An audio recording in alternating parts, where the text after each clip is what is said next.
Now, we're going to take a quick break, so tweet your friends, update your Facebook status, and log into your LinkedIn, because we're talking about how to maximize that LinkedIn network next.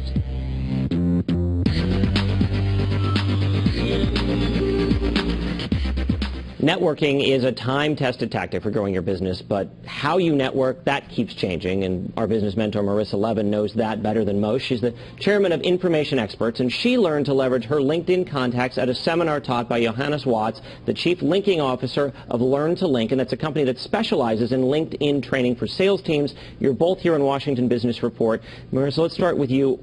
Why did you want to try to leverage LinkedIn? Why is that so important? Well, you know, as a small business owner, one of the great things about LinkedIn is that it levels the playing field. So as a small business owner, I can go into LinkedIn and I can connect with anyone at any business, any position at all, and I'm able to really show what my credibility and my credentials are, and I'm able to connect on a professional level in order to grow my business. Yuhannes, I'm glad you're here, because I feel like a lot of people who aren't necessarily running a business but have that LinkedIn profile and kind of wonder, what is this supposed to do for me? Like, I understand Facebook, I understand Twitter, I get Instagram and Tumblr and Pinterest. I don't totally get LinkedIn. Well, like you said, Facebook has more of a social utility. So does Twitter. LinkedIn has more of a business utility. So it's about leveraging your connections to get in front of decision makers. Which means what exactly? What do I need to do? How do I do that? What goes into it? How do you be a successful LinkedIner? Well, it really starts with your profile, which is a sales tool for you. It kind of gives you credibility with the recommendations. It lets people become more familiar with who you are when you have a nice photo up there. For example, you and I connected on LinkedIn before I came here today, and so we already knew each other, and that's important because establishing rapport is key when dealing with top decision makers. Now, I won't lie, I added that photo right after you connected with me, because I knew you would come on and tell me I didn't have a photo up there. And I know you looked at my LinkedIn page, at Marissa's LinkedIn page, and Rebecca Cooper's page. Mm-hmm. Let's start with Marissa. What's she doing well? What could she do better? Well, Marissa actually has a great picture. She actually has one where she's on the set here, letting people know that she's identifying with ABC News, that she's in the mix in terms of business-wise, so that's great. So number one is having a professional photo.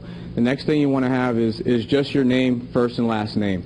No nicknames, no middle initials. That makes it easier for people to search for you. The second thing is having an interesting headline. Just having owner of ABC Business doesn't draw any interest. So having something creative and saying who you help, the challenges that you help solve.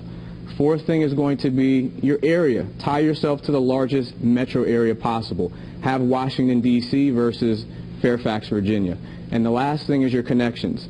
When people see that you only have one or two connections, they know you're not active on LinkedIn. Okay, so what, Marissa, have you done differently to maximize your LinkedIn experience that other businesses could learn from? So my LinkedIn profile is very robust. I do have an interesting title. I actually just updated my job descriptions and my position descriptions today. I'm constantly reviewing them. I will tell you that when I connect with a potential customer, even whether it's government or commercial, I go immediately to LinkedIn and I looked at their profile. We look at that for customer information. We use LinkedIn to hire.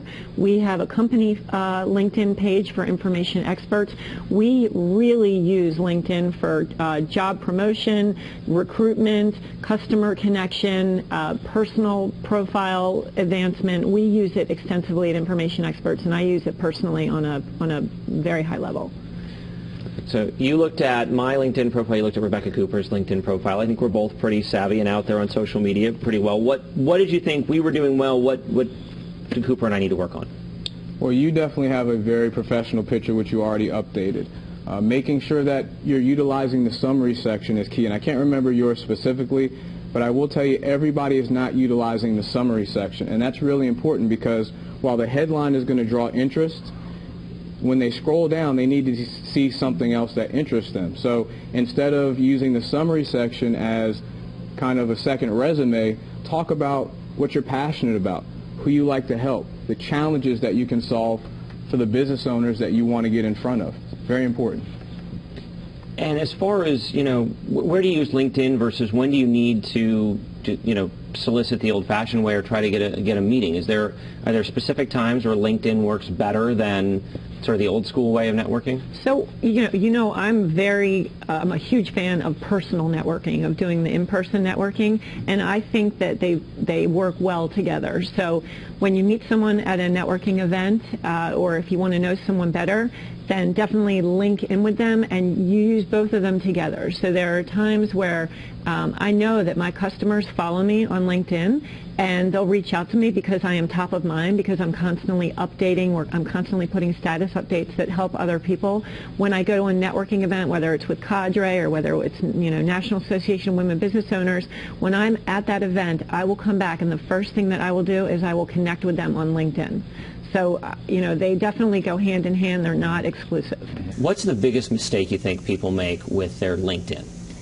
The biggest mistake people make with LinkedIn is not personalizing their messages.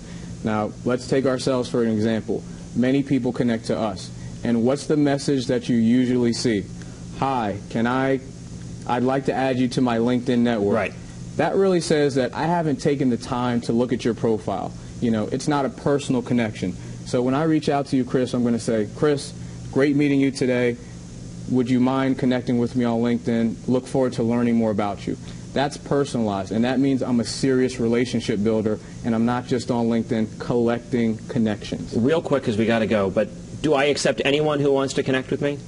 As Marissa said, do your research. You can actually review their profile before you accept. So maybe. Yeah, I don't accept everybody, and I do the research. So, I want to keep my network very tight. I want there to be a high level of credibility with my network. I get a lot of requests to introduce some of my contacts to one another. I do not accept everybody, but I do accept a fair amount. Perfect. Thanks so much for joining us, and thank you for joining us on Washington Business Report. We are out of time. Rebecca Cooper will be back with you next week. Thanks for watching.